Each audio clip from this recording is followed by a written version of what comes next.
दोस्तों, जब से कोरोना वायरस ने इस दुनिया में दस्तक दी है, तब से ये हर किसी की नाक में दम करे हुआ है। फिर चाहे वह गरीब हो या अमीर, बूढ़ा हो या बच्चा, हर कोई 1.5 साल से इसकी मार झेल रहा है।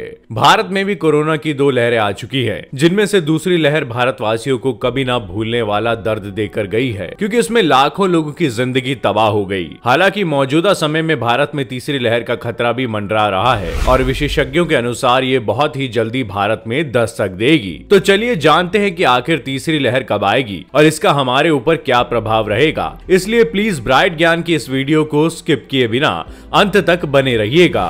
चीन के वुहान शहर से निकले इस वायरस के बारे में किसी ने भी अंदाजा नहीं लगाया था कि यह सिर्फ कुछ ही समय में पूरी दुनिया में फैल जाएगा। लेकिन जब यह पूरी दुनिया में फैला, तब हर तरफ कोहराम मच गया, क्योंकि इसने दुनिया भर में न सिर्फ लाखों लोगों को अपनी चपेट में लिया, बल्कि हजारों लोगों की जानें भी ले ली। भारत में भी मार्च 2020 आते आते इस वायरस ने अपना असर दिखाना शुरू कर दिया था, जिसके बाद भारत के प्रधानमंत्री नरेंद्र मोदी द्वारा देशव्यापी लॉकडाउन की घोषणा की गई, जिसका देशवासियों ने पूरी तरह से पालन भी किया। हालांकि लॉकडाउन लगाने से गरीबों के ऊपर बेहद ज्यादा असर पड़ा, क्योंकि इसकी वजह से बहुत से गरीब उतना पैसा भी नहीं जुटा पा रहे थे जितना कि 2 वक्त के खाने के लिए जरूरी है। इसलिए इसी बीच देश ने एक दौर वह भी देखा जब लाखों मजदूर शहरों से अपने घरों की ओर जाते देखे गए। जिन मजदूरों को वाहन मिला वह तो आराम से अपने घर पहुंच गए, पर जिन्हें वाहन नहीं मिला तब वह कई दिन पैदल चलकर अपने गांव पहुंचने लगे।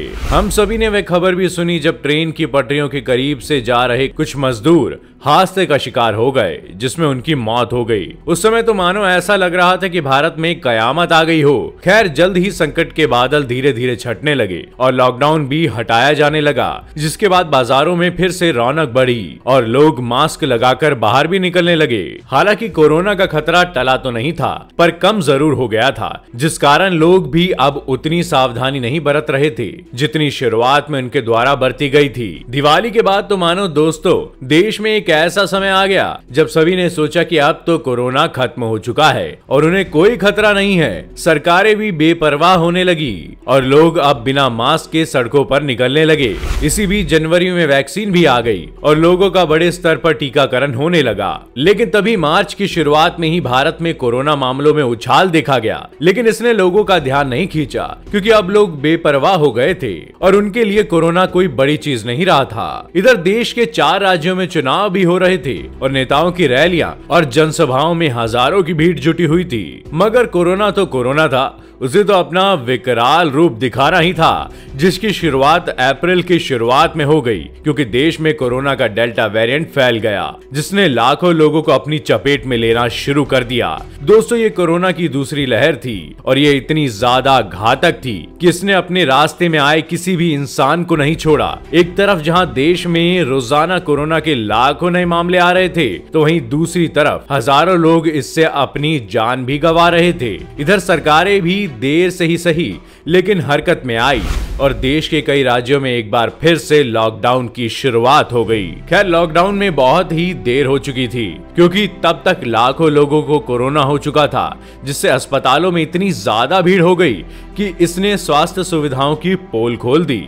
कहीं ऑक्सीजन नहीं थी तो कहीं मरीज के लिए बिस्तर तक नहीं था, जिस कारण हर तरफ अफरा तफरी का माहौल था। शमशान घाटों के बाहर लगी लंबी लंबी लाइनें इस बात को बयां कर रही थी कि देश कितने मुश्किल समय से गुजर रहा है। अब लोग भगवान से बस यही दुआ करने लगे थे कि जल्द से जल्द ये दूसरी लहर का असर भी कम हो सके और सबको डर की जिंदगी से हल्की राहत मिल सके। एक्सपर्ट्स ने अनुमान जताया कि मई के महीने के आखिर से ही कोरोना के मामले घटने लगेंगे, और हुआ भी कुछ ऐसा ही, क्योंकि जून में एक बार फिर कोरोना की रफ्तार धीमी हुई और लोग बाहर निकलने लगे। बाजारों में फिर से वही हुजूम देखने को मिला और जून के अंत तक एक बार फिर देश के लोग बेपरवाह हो गए। आज ना तो बाजारों में भीड़ पर कोई पाबंदी है और ना ही कोई ठीक से मास्क लगा रहा है, जो बताता है कि कठिन समय में अनुशासन में रहने की कस्में खाने वाले लोग कितनी जल्दी अपने रंग बदलते हैं। खैर, देश में भले ही वैक्सीनेशन ने रफ्तार क्यों ना पकड़ी हो, पर इस बात में भी कोई दो राय नहीं है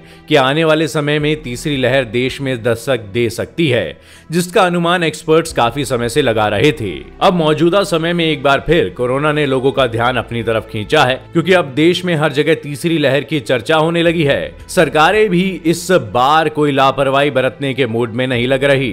दोस्तों, एक्सपर्ट्स की माने तो आने वाले कुछ ही समय में देश में कोरोना की तीसरी लहर दस्तक दे देगी। इतना ही नहीं, भारत के बहुत से वैज्ञानिकों ने तो ये बता दिया है कि तीसरी लहर कब पीक पर होगी। महामारी के मैथमेटिकल कैलकुलेशन फॉर्मूला मॉडल के आधार पर पूर्व अनुमान लगाने वाली टीम में वैज्ञानिकों की माने तो उनके हिसाब से तीसरी लहर नवंबर में अपनी पीक पर होगी। हालांकि उनका कहना यह है कि ऐसा तभी होगा जब देश में कोरोना के डेल्टा वेरिएंट के अलावा और वेरिएंट भी सामने आएंगे, क्योंकि डेल्टा पहले ही दूसरी लहर में बहुत तबाही मचा चुका है। इसलिए अब ये अकेला तीसरी लहर का कारण नहीं बन सकता। जिस तरह दूसरी लहर में नए डेल्टा वेरिएंट ने तबाही मचाई थी, ठीक उसी तरह तीसरी लहर के लिए भी कोई नया वेरिएंट ही जिम्मेदार होगा। इसके पहले NITM नाम की एक संस्था ने तीसरी लहर की चेतावनी दी थी और अपनी रिपोर्ट में बताया था कि सितंबर से अक्टूबर के बीच कभी भी देश में तीसरी लहर दस्तक दे सकती है। इतना ही नहीं दोस्तों, इस रिपोर्ट में यह भी कहा गया कि सरकार को बच्चों और युवाओं के लिए अब खास तैयारी करने की जरूरत है, जिसके लिए इस पैनल ने प्रधानमंत्री कार्यालय को भी रिपोर्ट भेजी है। आपको जानकर हैरानी होगी कि इस रिपोर्ट में दुनिया की जानी मानी संस्था र्यूटर्स का एक ओपिनियन पोल भी शामिल है, जिसे उसने करीब 40 जानकारों पर किए गए एक सर्वे के बाद जारी किया है। इस ओपिनियन पोल के आंकड़े बताते हैं कि 15 जुलाई से 31 अक्टूबर के बीच भारत में तीसरी लहर आने की प्रबल संभावनाएं हैं। अब जैसा कि मैं आपको पहले बता ही चुका हूं कि जानकारों के मुताबिक ये लहर बच्चों और युवाओं के लिए सबसे घातक है। इसलिए एक पैनल ने सरकार से ये कहा कि उन्हें बच्चों और युवाओं के लिए जल्द से जल्द मेडिकल सुविधाओं का बंदोबस्त कराना होगा। दोस्तों, इस पैनल का ऐसा मानना है कि देश में बच्चों और युवाओं को कोरोना से सुरक्षित करने के लिए सरकार को स्वास्थ्य सुविधाएं दुरुस्त करने की जरूरत है, जिनमें ऑक्सीजन, वेंटिलेटर और पर्याप्त स्टाफ बेहद जरूरी है। इन सब के अलावा IIT कानपुर का तर्क थोड़ा अलग है, क्योंकि उसके मुताबिक तीसरी लहर का खतरा बेहद कम है। अपने मॉडल के अनुसार IIT कानपुर के वरिष्ठ वैज्ञानिक कहते हैं कि उत्तर प्रदेश, मध्य प्रदेश, दिल्ली और बिहार में केसों की संख्या बेहद कम हो जाएगी। साथ ही देश तीसरी लहर की पीक को नवंबर में देख सकता है, और वो भी जब कोरोना वायरस के नए संक्रमण वेरिएंट सामने ना आए। उनके मुताबिक अगर तीसरी लहर आती भी है तब ये ज्यादा घातक नहीं होगी और इससे रोजाना करीब 1.5 लाख मामले ही देखने को मिलेंगे, जो कि दूसरी लहर के मुकाबले बेहद कम है। हाँ, लेकिन ये कहा जा सकता है कि ये लहर पहली लहर से मिलती जुलती होगी और यही कारण है कि लोगों को अब भी सावधानी बरतने की जरूरत है। तो दोस्तों, ये थी हमारी एक और इंटरेस्टिंग वीडियो। आशा करता हूँ आपको ये वीडियो जरूर पसंद आई होगी, इसलिए प्लीज इसे लाइक करें